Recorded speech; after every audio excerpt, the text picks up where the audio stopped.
네, 안녕하세요. 여러분들의 구독과 좋아요로 이 채널이 유지되고 있습니다. 네, 영상 속도는 1.5배를 추천드리는 바이고요. 네, 이번에도 어떤 소식이 나왔는지 같이 한번 내용을 보도록 하겠습니다. 네, 일단 시황 스케줄 먼저 설명을 하고 넘어가도록 하겠습니다. 10일 선물 옵션 동시 만기일이 있었고요. 그리고 22 회의가 있다고 하는데 통화정책 회의라고 보시면 될 것 같습니다.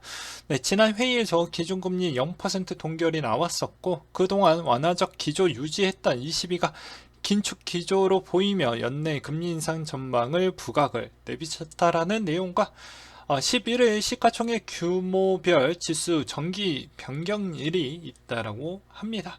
그리고 다음 주 내용 부분을 보게 되면 3월달 분양 단지가 나온다고 하는데 의정부, 경기도 광주, 그리고 경기도 안성, 경기도 안양, 경기도 구리시, 충남 아산시에서 뭐 있다라고 합니다.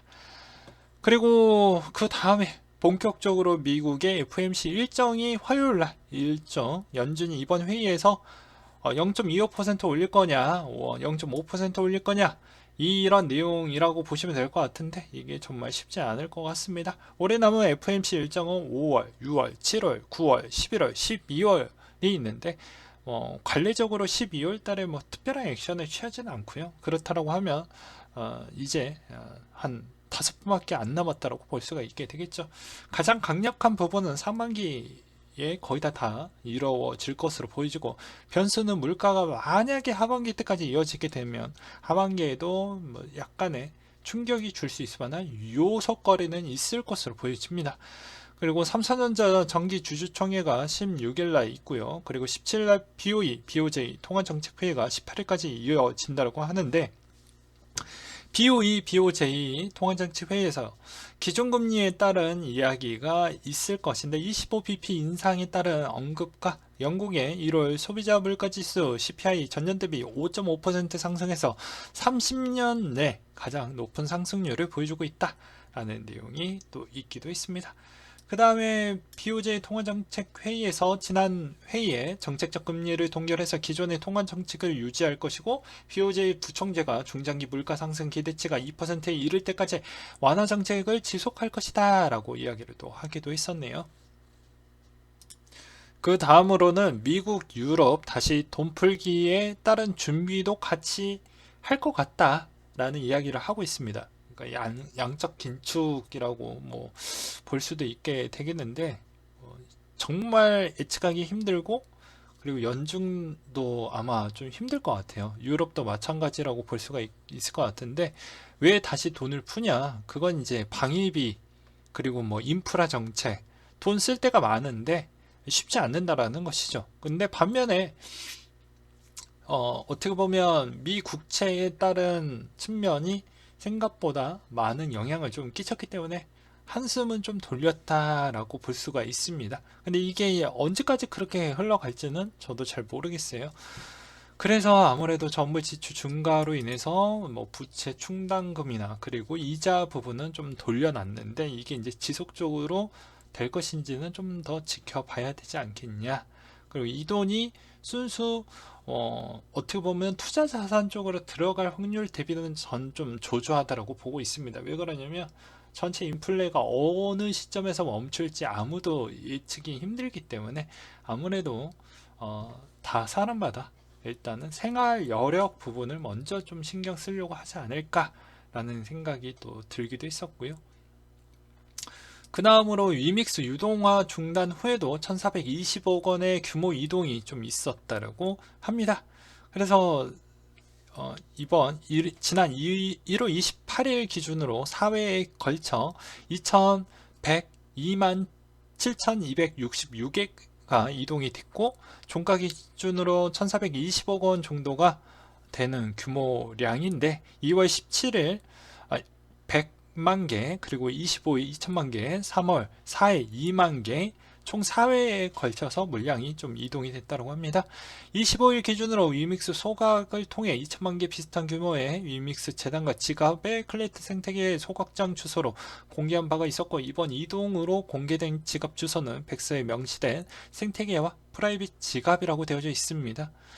그래서 이번 물량은 1년 전 3월에 이동한 6,800만 개 이후 역대 두 번째 단일 최대 규모라고 볼 수가 있게 되겠고요.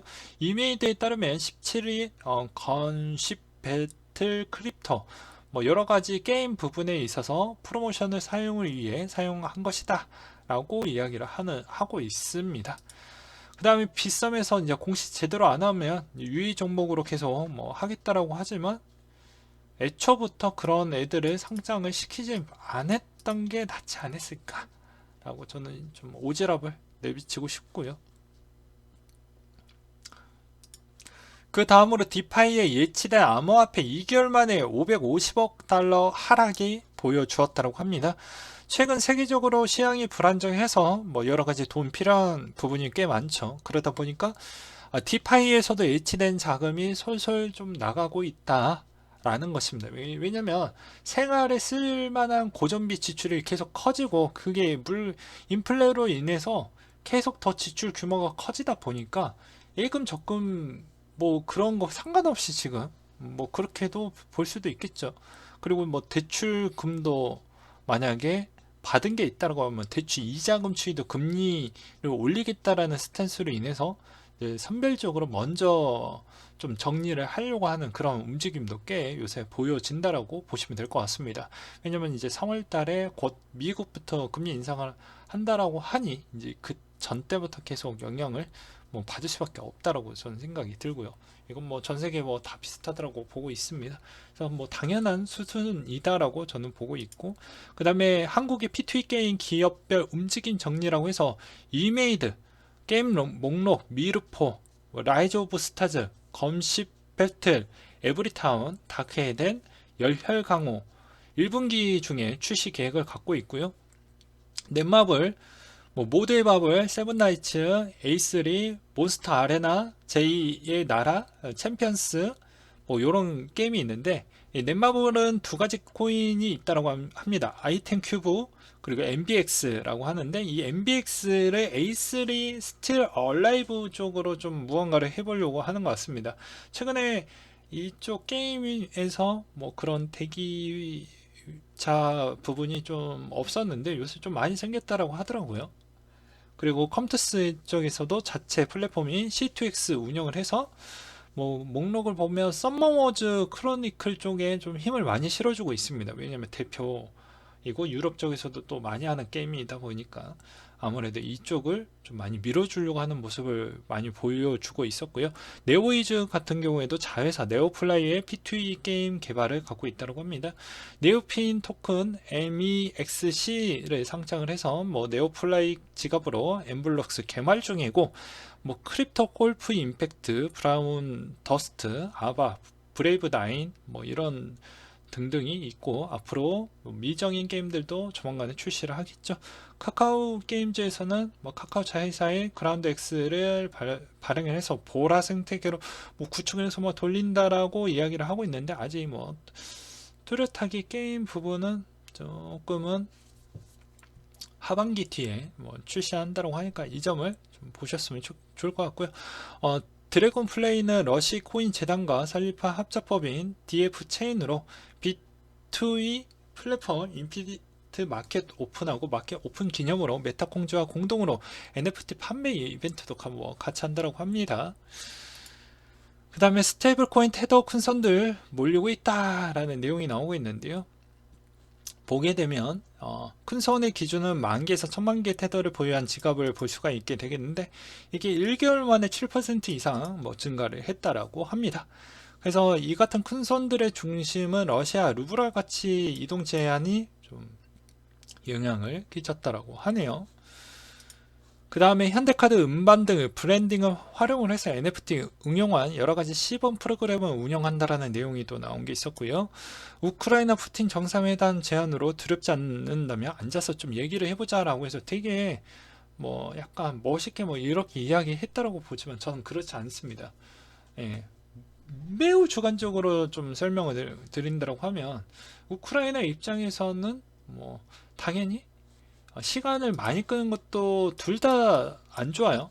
예, 둘 다 안 좋은데 우크라이나 입장에서는 유럽 쪽에서 별로 좋아하지 않습니다. 러시아는 어찌저찌 계속 시간을 삐대면 본인이 목표했던 것을 이룰 수가 있는데 이게 좀 우크라이나 입장에서는 별로 좋지 않죠. 그리고 유럽이 좀 손해를 많이 보고 있는 실정이기 때문에 아무래도 좀 빨리 협상안을 가져가려고 하는 우크라이나의 지금의 상황을 좀 볼 수가 있게 되겠고요.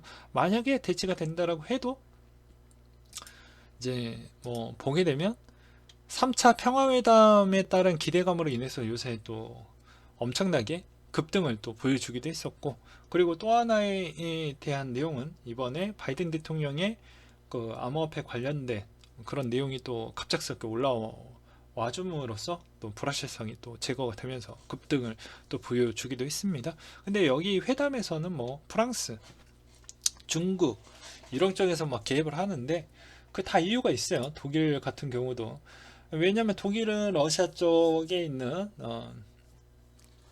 보게 되면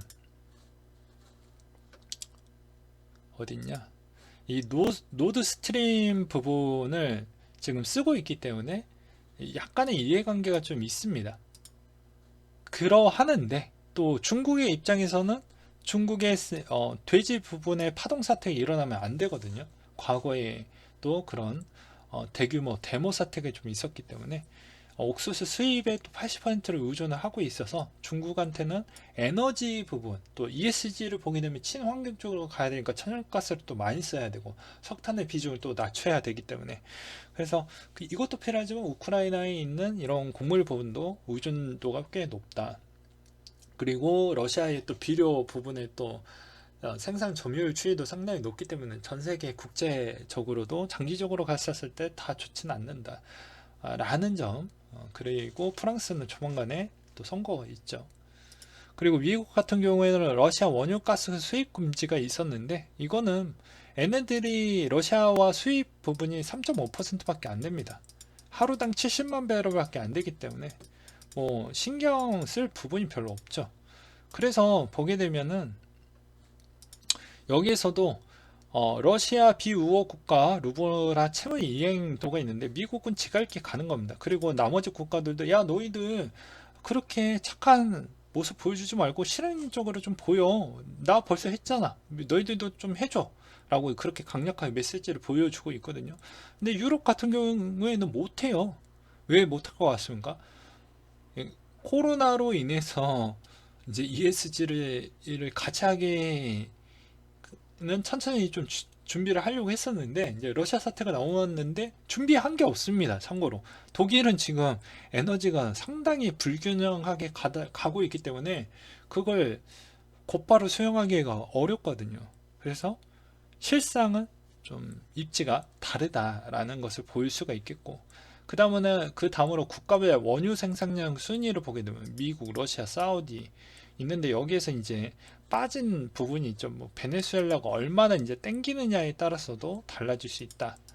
그리고 TVR 멀티플이라고 해가지고 뭐 올라온 게 있었는데요. 보게 되면 솔라나 팬덤, 트론, 폴리곤, 뭐 아발란체, BNB 체인 부분이 그나마 눈에 좀 많이 보였고 그 다음에 대다수 이더리움 부분이 좀 있었다. 이것도 눈에 잘 기억을 해두세요. 그 다음에 1월 말 단기 반등 후 고래 비트코인 보유량이 2주 동안 다시 하락을 보여주고 있다라는 점은 아무래도 트래블 룰로 인해서 뭐 지갑적 얘기를 좀 하고 있는 거 아니겠냐라는 주관적인 생각을 좀 설명을 드리는 부분이었고 3월 8일 기준으로 뭐 이제 12년도 때부터 22년도 때 가격치를 보여주는 뭐 그런 차트라고 보시면 될 것 같은데요. 이런 형태로 흘러갔더라 라는 점과 그 다음에 이제 더 블록 리서치에서 나왔던 내용인데 채굴회사 부분에 따른 측면의 데이터인데 보게 되면 코어 회사가 제일 높고 라이엇이 이제 세 번째로 높다라는 걸 알 수가 있는 대목이 될 것 같습니다. 근데 이제 기존에 여기 상위권에 있는 채굴회사들은 진짜 나쁠 게 없죠. 왜냐면 후순위 쪽이 좀 문제가 많이 될 것 같아요. 왜냐면 채굴 장비 쪽을 주문을 넣는다고 해도 요새 원재료 가격이 너무 많이 뛰었고 그 물건을 받는데도 시간이 엄청 오래 걸리고 있기 때문에 상위 집단이 하위 집단이 상위 집단으로 들어오기에는 좀 쉽지 않을 것으로 보여집니다. 그 다음으로 뭐 거래소 자금 흐름 비율이라고 해서 지난주 비해 낮은 수준으로 보여주고 있고, 기관 투자자들이 시장 진입에서 상대적으로 높다고 해석을 해줄 수 있을 만한 그래프가 있었고요. 어제부터 거의 10억 달러 상당의 거래량의 변동성이 높아지며 상승이 예상이 된다라고 했는데 진짜로 상승이 나와 버렸죠. 비트코인 개미 투자자 크게 증가하며 장기전에 태세를 좀 보여주고 있다라는 내용이 나왔는데요. 이거는 왜 그러냐? 자, 0.1에서 1 비트코인 주소가 수량이 78만 비트코인을 돌파를 했고 사상 최고치 수준으로 보여지고 있다 라고 나왔습니다. 이러한 현상은 이제 대부분 분석 회사들이 내놨던 데이터는 개인 투자자들이 시장에 새로운 관심을 보이고 시작하는 징조라고 했는데, 이거는 이제 제각각 차이인데 순수한 우드로 보았을 때는 그럴 수가 있어요. 근데 트래블 룰 때문에 쪼개기 들어간 거 아니겠냐라고 저는 일단은 생각을 해보고 있습니다. 정말로 싼 시점이니까 뭐 그렇게 들어갔다 라고 보기에는 아직은 좀 이르지 않겠냐라고 저는 생각이 들어요. 예, 그리고 빗썸의 콜라 토큰 시총이 76억, 신규 로드맵을 공시를 했다고 하는데, 포인트는 2분기 유니스왑 그리고 글로벌 거래소 상장 웹 3.0 부분이 뭐 있다라고 합니다. 참고만 하셨으면 좋겠고요. 그 다음에 티몬코인 발행한다라는 거와 산탄데르 은행이 뭐 옥수수, 콩 등 농산물 토크나 담보 대출을 뭐 진행을 하겠다라는 내용이 뭐 나오기도 있습니다. 그 다음에 비트코인 3위 거래가 추가 구매를 했기 때문에 역시나 얘는 트레이더이다. 그래서 저번에도 말씀드렸다시피 3위에 고래에 있는 패턴을 우리는 좀 유심하게 좀 바라보자 라고 해서 오늘 내용 이쯤으로 끝내보도록 하겠습니다.